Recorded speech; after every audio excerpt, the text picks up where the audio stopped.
Let us now move forward with classification of diabetes कि diabetes को basically कैसे classify किया गया है या मॉडर्न साइंस जो है वो कैसे डायबिटीज़ को क्लासीफाई करता है.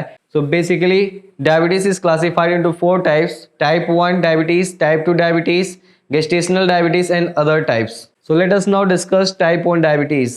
In this there is autoimmune destruction of pancreatic beta cells which result in absolute deficiency of insulin, usually present in childhood but can continue in teenage and adulthood as well. It is also known as insulin dependent diabetes or juvenile onset diabetes. The most common autoantibodies seen there are islet cells, insulin, glutamic acid decarboxylase, etc. So basically जो type 1 diabetes है, अगर हम इसको समझने की कोशिश करें, it is basically caused by auto immune destruction of beta cells या पैंक्रियाटिक बीटा सेल्स होते हैं जिनका काम होता है इंसुलिन हार्मोन सिक्रीट करना. अभी ऑटो इम्यून डिस्ट्रक्शन क्या है कि कभी कभी क्या होता है ना, कहते हैं कि अपने ही लोग हमारे कहते हैं हमारे कब्र खोद देते हैं, हमारे लिए मुसीबतें पैदा कर देते हैं. तो यहाँ पे जो पैंक्रियाटिक बीटा सेल्स के अलावा जो सेल्स हैं पैंक्रियास में, वो कभी कभी क्या करते हैं, जो पैंक्रियाटिक बीटा सेल है उसका डिस्ट्रक्शन स्टार्ट कर देते हैं, उसको ही परेशान, उसको ही तंग करने लग जाते हैं. उस केस में क्या है कि जो इंसुलिन हार्मोन जो पैंक्रियाटिक बीटा सेल्स के द्वारा सिक्रीट होता था वो हार्मोन सिक्रीट होना बंद हो जाता है. तो अभी क्या है, यहाँ पे इंसुलिन हार्मोन की डिफिशियंसी हो गई है. तो इसलिए इस टाइप ऑफ डायबिटीज़ को इंसुलिन डिपेंडेंट डायबिटीज़ कहते हैं, क्योंकि यहाँ पे इंसुलिन की एब्सेंस की वजह से ये सारी दिक्कतें बेसिकली हो रही है, डेवलप हो रही हैं. तो it is called as insulin dependent diabetes. और ये बेसिकली जुवेनाइल एज पे या यंगर एज पे ज़्यादातर लोगों को अफेक्ट करता है. ज़्यादातर लोग जो होते हैं अगर टाइप 1 डायबिटीज़ से अफेक्ट हो रहे हैं तो बेसिकली क्या कहते हैं, ये due to destruction of own pancreatic beta cell, या you can say it is an auto immune destruction of pancreatic beta cell which results in deficiency of the hormone insulin which impairs the work of the insulin hormone. और basically जो diabetes का patient हमारे पास आते हैं basically वो 5 to 10% of the population. Like अगर हमारे पास 100 पेशेंट हैं डायबिटीज़ के तो उसमें 5 से जो 10% है वो टाइप 1 डायबिटीज़ के होंगे, और जो रिमेनिंग है वो किसी और टाइप के हो सकते हैं, किसी और क्लासिफिकेशन के अंदर आ सकते हैं, किसी और कैटेगरी में आ सकते हैं. So it is usually present in childhood but can continue in teenage and adulthood as well.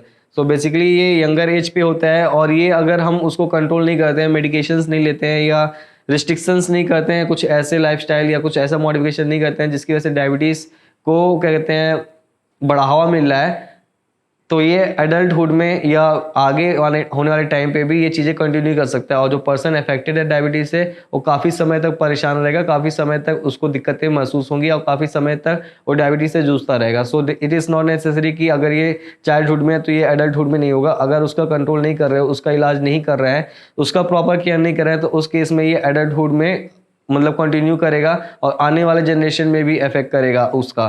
तो बेसिकली अगर इलाज नहीं होता है तो चीज़ें बढ़ेंगी, चीज़ें अफेक्टेड होंगी, चीज़ें आगे कंटिन्यू करेंगी. Genetic and environmental factors play a role in triggering the auto immune destruction of beta cell. So क्या फैक्टर्स हैं जो बीटा सेल्स का ऑटो इम्यून डिस्ट्रक्शंस को बढ़ावा दे रहा है, वो है जेनेटिक और environmental factors. Like there are certain factors which triggers the autoimmune destruction of the beta cells. So those factors basically include the genetic factors or environmental factors. Idiopathic type 1 diabetes. A small proportion of type 1 diabetes cases have no known etiologies.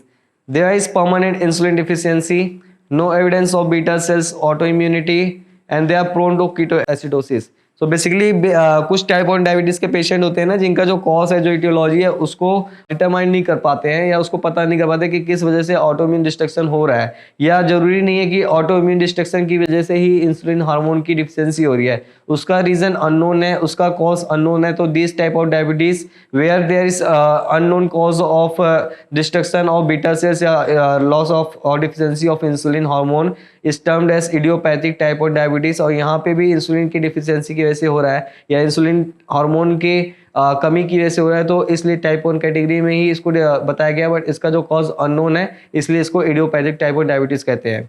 And this type of patient are more prone to ketoacidosis condition. Let us discuss now type 2 diabetes. The main cause of type 2 diabetes is relative insulin deficiency and peripheral insulin resistance, earlier known as non-insulin dependent diabetes or adult onset diabetes. It is most common type of diabetes seen in 90 to 95% of the total cases. It is characterized by inflammation, metabolic stress, genetic predisposition and other factors. So basically type 2 diabetes classification जो है उसमें क्या है कि उसमें insulin hormone है, but there is a peripheral resistance of insulin hormone.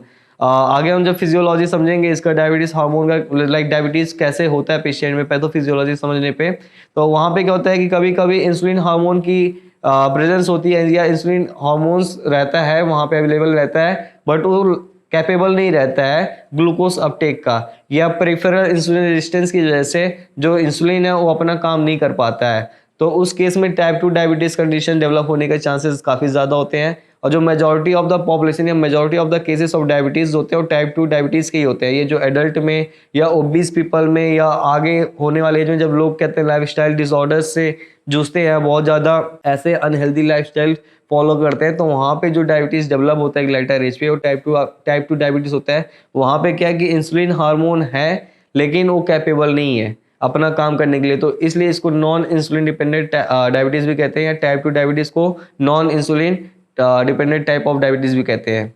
Risk factors of type 2 diabetes increases by obesity and increasing age, lack of physical activity, previous gestational diabetes, hypertension, dyslipidemia and individual of different races. So basically जो type 2 diabetes condition है, there are certain factors या कुछ certain conditions होते हैं जहाँ पे उनको chances of developing type 2 diabetes is more common. So they are obesity conditions, जो patient होते हैं या obesity से जो लोग जूझ रहे होते हैं, जो person obesity से affected है, या older age में इन लोगों को कहते हैं chances of type 2 diabetes develop होने का बहुत ज़्यादा रहता है। फिर अगर किसी पेशेंट है जो जिसको हाइपरटेंशन का कंडीशन हो, या जिसको कहते हैं डिस्लिपिडीमिया का कंडीशन हो, जिसका कोलेस्ट्रॉल लेवल काफ़ी ज़्यादा डिस्टर्ब्ड हो, जिसको फिर कहते हैं कोई पहले से कहते हैं कोई हिस्ट्री हो, या कोई प्रेग्नेंट लेडी है जिसको पहले प्रेगनेंसी के टाइम डायबिटीज़ कंडीशन डेवलप हो गया था, या कोई ऐसे बंदे हैं जो बहुत ज़्यादा फिजिकल एक्टिविटी से दूर है, मतलब सिर्फ खा रहे हैं पी रहे हैं और सो रहे हैं और दिन भर आराम कर रहे हैं, मतलब आराम से सिर्फ पड़े रहते हैं खा खा के बस खाना पचा रहे हैं,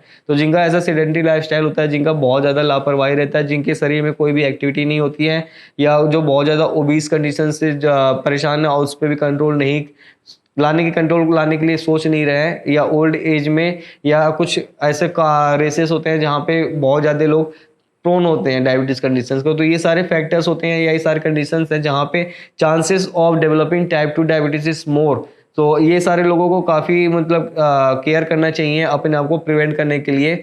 अभी क्या है, डायबिटीज़ पता नहीं चलेगा कब डेवलप हो गया बॉडी में, बहुत टाइम लग जाता है कभी कभी लोगों को पता चलने में कि हाँ मुझे डायबिटीज़ है, साल 1-2 साल या महीने मतलब तक वो अंदर ही अंदर शरीर में ख़राब करता रहेगा सिस्टम, बट एक साथ ही वो अपना झटका देगा कि बेटा देखो तुम हो गया अब डायबिटीज़, अब तुम्हें करना है क्या कहते हैं अपना जो तुम्हारे जो बुरे दिन है ना वो स्टार्ट हो गए हैं, क्योंकि तुम्हें ये बहुत ज़्यादा कष्ट देने वाला है, बहुत ज़्यादा परेशान करने वाला है, तुम हमेशा दवाइयों पे रहोगे, दवाइयों से जूझते रहोगे, और अगर मैनेज नहीं करते हो, कंट्रोल नहीं करो, तो फिर इसके आगे जो कॉम्प्लिकेशन होने वाले हैं वो तो भाई तुम पूछो मत। तो इन सारे कंडीशंस में जो रिस्क फैक्टर्स है टाइप 2 डायबिटीज़ वो ज़्यादा इंक्रीज हो जाता है जब पेशेंट ओबीस हो, या ओल्ड एज में हो, या लैक ऑफ फिजिकल एक्टिविटी हो, हाइपरटेंशन कंडीशन हो, डिस्लिपिडीमिया कंडीशन हो। So in type 2 diabetes, hyperglycemia develops very gradually and patient may not notice the symptoms. It remains undiagnosed for many years. Ketoacidosis is less common as compared to type 1 diabetes. So basically type 2 diabetes में जो hyperglycaemia condition है ये like बहुत ज़्यादा समय लग जाता है, जो पेशेंट को पता नहीं चलता है, पर्सन को पता नहीं चलता कि उसके अंदर टाइप 2 डायबिटीज़ डेवलप हो गया है। बहुत टाइम बाद उसको जब वो कभी एक रूटीन चेकअप कभी किसी तरह गलती से चला गया, किसी ब्लड इन्वेस्टिगेशन वगैरह करा लिया और उसमें उसको पता चल रहा है कि उसका ब्लड टेस्ट के बाद डॉक्टर बोला कि यार तुम्हें तो डायबिटीज़ है, तुमने कभी ध्यान नहीं दिया क्या, तुमने कभी पता नहीं चला था क्या कि मतलब तुम्हें डायबिटीज़ है, क्योंकि ये कंडीशन जो है ना धीरे धीरे ग्रेजुअली डेवलप करता है, एक साथ नहीं कि मतलब आज हमने कहते हैं कुछ ऐसी गलती की और अच्छा अगले दिन तुरंत डायबिटीज़ हो गया, ऐसा कुछ नहीं है। टाइम लगता है, बॉडी में धीरे धीरे डेवलप होगा, आपको पता भी नहीं चलेगा कब आपको डायबिटीज़ हो गया है। तो इसलिए एक प्रिवेंशन जो होता है ना, हमेशा सावधान रहना चाहिए, हमें ऐसी रूटीन ऐसे लाइफस्टाइल को फॉलो करना चाहिए जहाँ पे ऐसी सारी बीमारियाँ जो होती है ना भाई उससे बच सके, उससे मतलब ये डेवलप हो गए, ये चीज़ें हो गई तो फिर उसके बाद तो झेलना ही पड़ेगा, झेलते रह जाओगे। सो इन टाइप 2 डायबिटीज़ क्या होता है, जो हाइपरग्लाइसीमिया कंडीशन होता है वो बहुत धीरे धीरे डेवलप होता है, पेशेंट को कुछ समय तक तो सिम्टम्स पता ही नहीं चलेगा, और जो सिम्टम्स अगर आएगा तो अगर वो इग्नोर करे फिर वो सिम्टम्स धीरे धीरे और खूंखार रूप लेने लगेगा और भयानक होने लगेगा। तो उसके बाद उसको जब परेशानी बहुत ज़्यादा दिक्कतें दिखने लगेंगी ना, तो फिर डॉक्टर के पास भागा जाएगा, बताएगा कि डॉक्टर साहब मेरे को कुछ ऐसी बीमारी हो रखी है जहाँ पे मेरे को लग रहा है कि हो सकता है डायबिटीज़ है। मैंने आस-पास लोगों से पता किया तो मैंने ये सिम्पटम्स बताया, तो वो कह रहे हैं यार तुम्हें तो लग रहा है शुगर है, तुम्हें तो चीनी की बीमारी है। तो ये चीज़ें जो होती है ना लोगों को पता नहीं चलती है। तो यहाँ पे हम क्या ही कर सकते हैं ना, हम सिर्फ इतना कर सकते हैं कि हमारी जो रूटीन है, हमारा जो दिनचर्या है, हमारा आहार-विहार, औसत जो भी चीज़ें हम कर रहे हैं, जो भी हम रूटीन फ़ॉलो कर रहे हैं, सब कुछ परफेक्ट होना चाहिए। हमें ऐसी बीमारियों का स्वागत नहीं करना है, ऐसी बीमारियाँ हमारे पास ना आ पाएँ, इसलिए हमें पहले से अपने आप का केयर करना पड़ेगा। सो ये इट रिमेन्स अनडायग्नोस्ड फॉर में बहुत सालों तक तो लोगों को पता ही नहीं रहता है कि उनको डायबिटीज़ है। और जो कीटो एसिडोसिस कंडीशन होता है, टाइप 1 में हमने देखा था कि वो काफ़ी ज़्यादा रहता है, लेकिन टाइप 2 डायबिटीज़ में ये काफ़ी कम है, कंपेयर टू टाइप 1 डायबिटीज़ इसमें कम होता है। So let us move towards the third classification of diabetes. सबसे पहले तो हमने टाइप 1 डायबिटीज़ के बारे में पढ़ा। उसमें हमने देखा कि उसको इंसुलिन डिपेंडेंट बोला, क्योंकि वहाँ पे इंसुलिन डिपेंडेंसी है। वहाँ पे इंसुलिन का जो क्या कहते हैं प्रोडक्शन है, वहाँ पे काफ़ी ज़्यादा हैम्पर्ड है, काफ़ी ज़्यादा लेस है या बहुत कम है, तो इसलिए उसको इंसुलिन डिपेंडेंट बोलते हैं। टाइप 2 में इंसुलिन है, लेकिन वहाँ पे जो इंसुलिन है वो अपना काम नहीं कर रहा, उसके अगल-बगल के जो लोग हैं या जहाँ पे उसको जाना है वहाँ से उसको लोग भगा दे रहे हैं, तो टाइप 2 है, इंसुलिन रेजिस्टेंस है वहाँ पे। और टाइप 3 में मतलब जो तीसरा क्लासिफिकेशन है डायबिटीज़ का, उसको गेस्टेशनल डायबिटीज़ बोलते हैं। गेस्टेशनल मतलब जो प्रेगनेंसी में हो। So it is defined as hyperglycaemia condition detected in second and third trimester of pregnancy. In this, mother have been no evidence of diabetes before pregnancy, and during pregnancy, gestational diabetes requires treatment to normalize maternal blood glucose levels to avoid complication in infants. So basically इसमें क्या होता है कि जो second and third trimester of pregnancy होता है, उस condition में कुछ माँ होती हैं या कुछ माएँ होती हैं जिनको हाइपरग्लाइसीमिया कंडीशन डेवलप हो जाता है। जब उनको रूटीन इन्वेस्टिगेशन कराते हैं तो वहाँ पे पता चलता है कि जो उनका ब्लड में है वो ग्लूकोज का लेवल काफ़ी ज़्यादा बढ़ गया है। और इसके पहले प्रेगनेंसी के पहले उनको कोई एविडेंस ऑफ डायबिटीज़ नहीं था, लाइक उनको कोई भी हिस्ट्री ऑफ डायबिटीज़ नहीं था। जब वो एडमिट हुए थे या जब वो प्रेग्नेंट हुए थे उसके पहले उनको कभी डायबिटीज़ की कोई शिकायत नहीं थी। लेकिन ये प्रेगनेंसी के टाइम ही सिर्फ उनको पता चल रहा है कि हाँ, उनके कंडीशन बॉडी में जो भी है वहाँ पे डायबिटीज़ कंडीशन डेवलप हो चुका है। तो इस कंडीशन को कहते हैं गेस्टेशनल डायबिटीज़। और इस कंडीशन में क्या होता है कि जो बेबी होता है उसको कोई कॉम्प्लिकेशन ना डेवलप हो, तो during the course of pregnancy तो उसको ब्लड ग्लूकोज लेवल को कम करने के लिए जो पेशेंट या जो मदर होती है उसको एंटी डायबिटिक मेडिकेशंस पे रखा जाता है, सो दैट द कंडीशन और जो भी कॉम्प्लिकेशंस वगैरह कोई भी फ्यूचर में जो प्रेगनेंसी का जो बच्चा है उसको कोई डेवलप ना हो। सो in this, mother have been no evidence of diabetes before pregnancy, and during pregnancy gestational diabetes require treatment to normalize maternal blood glucose level. तो जब प्रेग्नेंट रहती है तो उस कंडीशन में अगर ऐसा गेस्टेशनल डायबिटीज कंडीशन डेवलप होता है तो उसको लोअर करने के लिए the mother require certain medication या सर्टेन ट्रीटमेंट। तो जब अगर कोई कंडीशन ऐसा होता है जहाँ पे कोई पेशेंट आपके पास आ रही है जो प्रेग्नेंट है, अगर उस कंडीशन में उसके रूटीन इन्वेस्टिगेशन में पता चल रहा है कि क्या कहते हैं डायबिटीज़ वगैरह डेवलप हो रखा है और उसने पहले कोई हिस्ट्री नहीं था, लाइक जब वो प्रेगनेंसी से पहले कोई हिस्ट्री नहीं था, फिर भी उसको हम डायबिटीज़ मेडिकेशन उस समय कंटिन्यू करेंगे, उसका मैटरनल ब्लड ग्लूकोज लेवल है उसको रिड्यूस करने के लिए, सो दैट जो फ्यूचर में कोई एविडेंट न रहे या प्रेगनेंसी के बाद कोई भी बच्चे को कोई कॉम्प्लिकेशन न डेवलप हो या कोई भी कंडीशंस ऐसा ना हो जिसकी वजह से बच्चे को कोई दिक्कतें परेशानी डेवलप हो फ्यूचर में। फिर उसके बाद हम देखते हैं जो फोर्थ क्लासिफिकेशन है, इसमें अदर टाइप्स आते हैं, लाइक उसमें काफ़ी सारे डायबिटीज़ आते हैं, लाइक नियोनेटल डायबिटीज़ मेलिटस और congenital diabetes. It's a diabetes presenting in infants below 6 months of age. It occurs rarely after 6 months of age. It can be transient or permanent. So other types में एक आता है neonatal diabetes, जो 6 महीने से जो बच्चे होते हैं, जो इन्फेंट होते हैं या जो कहते हैं 6 महीने से कम बच्चे के होते हैं, अगर उस कंडीशन में डायबिटीज़ कंडीशन डेवलप होता है तो उसको नियोनेटल डायबिटीज़ कहते हैं। ये ट्रांजिएंट रहता हो सकता है कि कहते हैं सिर्फ 6-7 महीने तक रहे और फिर अपने आप धीरे धीरे समय या एज के हिसाब से वो ठीक हो जाता है। लेकिन कभी कभी क्या होता है ये चीज़ें कंटिन्यू करती हैं, या जो बच्चा है जिसको उस टाइम पे प्रेगनेंसी के टाइम या डिलीवरी के टाइम या स्टार्टिंग में 1 से 6 महीने के टाइम उसको पता चला कि वो डायबिटिक कंडीशन उसके अंदर डेवलप्ड है और कंजेनिटल डायबिटीज़ टाइप का कुछ है सीन उसके पास, तो वहाँ पे कहता है कि ये या तो समय के हिसाब से ठीक हो जाएंगे या कभी कभी रहता है कि वो लेके चलेगा उसको, मतलब काफ़ी समय तक उसको परेशान करेगा, काफ़ी समय तक अफेक्ट करेगा। तो इस समय वही है, तो इट कैन बी ट्रांजिएंट और परमानेंट। फिर सेकेंड क्लासिफिकेशन इस अदर टाइप्स में जो होता है MODY, that is maturity onset diabetes of the youth. It is present at an early age. It is resulted due to impaired secretion of insulin. Such type of diabetes result from specific genetic conditions. कभी कभी जो jeans होते हैं, genetic condition होता है, उसके alteration की वजह से एडल्ट एज में या यंगर एज में, मतलब 10 से 15 साल के बीच में भी कुछ लोगों को डायबिटीज़ अफेक्ट करता है, डायबिटीज़ हो जाता है। उस कंडीशंस को कहते हैं MODY, that is maturity onset of diabetes of the youth. फिर अदर क्लासिफिकेशंस में तीसरा, मतलब लाइक पहले तो हमने देखा नियोनेटल डायबिटीज, उसका देखा MODY। उसके बाद कुछ होता है disease of exocrine pancreas. Like हमें पता है पैंक्रियास के दो नेचर होते हैं, एक होता है इंडोक्राइन जिसमें वो हार्मोन सिक्रेट करता है, और फिर दूसरा होता है एक्सोक्राइन नेचर जिसमें वो कुछ एंजाइम्स वगैरह सिक्रेट करता है जो हमारे बॉडी के मेटाबॉलिज्म में, बॉडी की एक्टिविटी को कैरी ऑन करते हैं।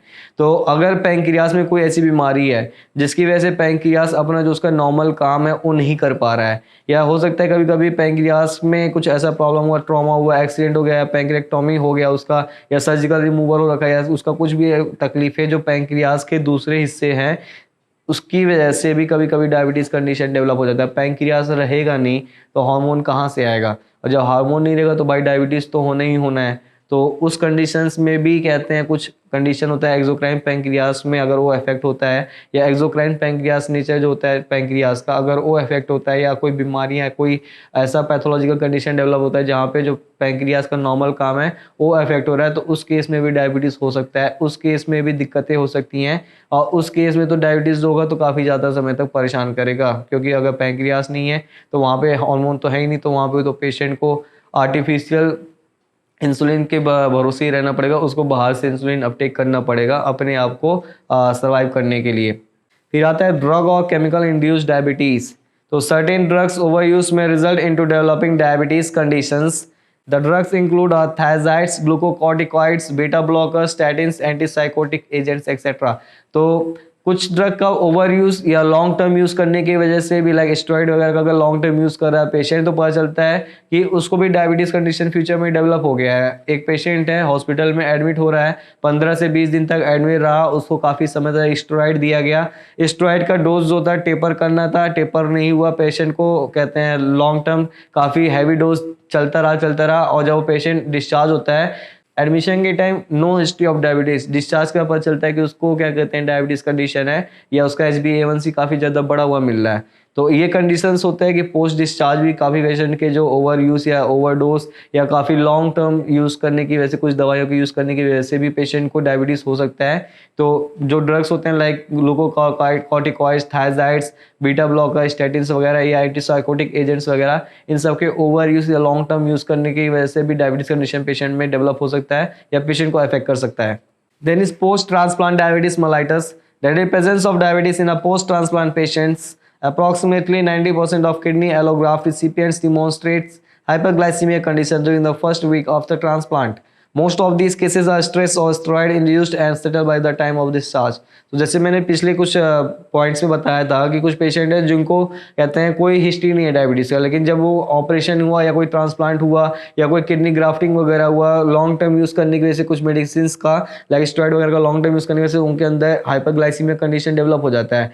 ये कंडीशन क्या होता है, टेम्परेरी भी हो सकता है, परमानेंट भी हो सकता है। अगर टेम्परेरी तब होगा अगर पोस्ट डिस्चार्ज पेशेंट जब तक उसका कंडीशन अफेक्टेड है तब तक उसने दवाइयाँ खाई, जब ठीक हो गया तो उसने बंद कर दी दवाइयाँ, तो वहाँ पे ठीक है, वहाँ पे लाइक इट इज़ टेम्प्रोरी। अगर वो पेशेंट है उसको मेडिकेशन चल रहे हैं, उसने काफ़ी लॉन्ग टाइम तक यूज़ किया, उसने उस पर ध्यान नहीं दिया, डॉक्टर से फॉलोअप नहीं लिया, डॉक्टर को बताया नहीं, उसने रूटीन इन्वेस्टिगेशन नहीं कराया और वो दवाइयाँ खाता गया, क्या पता ऐसा होता है कि स्टेरॉइड चलाते 1 महीने 2 महीने 3 महीने बाद वो डायबिटीज़ कंडीशन जो है वो काफ़ी हद तक परमानेंट हो जाता है। तो उस केस में क्या होता है कि भैया डायबिटीज़ तो था नहीं लेकिन अब तुम्हें हो गया है, अब तो वहाँ पे तुम्हें आगे का जब हो गया है तो फिर उसके बाद देखो कैसे क्या करते हैं, कैसे मैनेज करते हैं।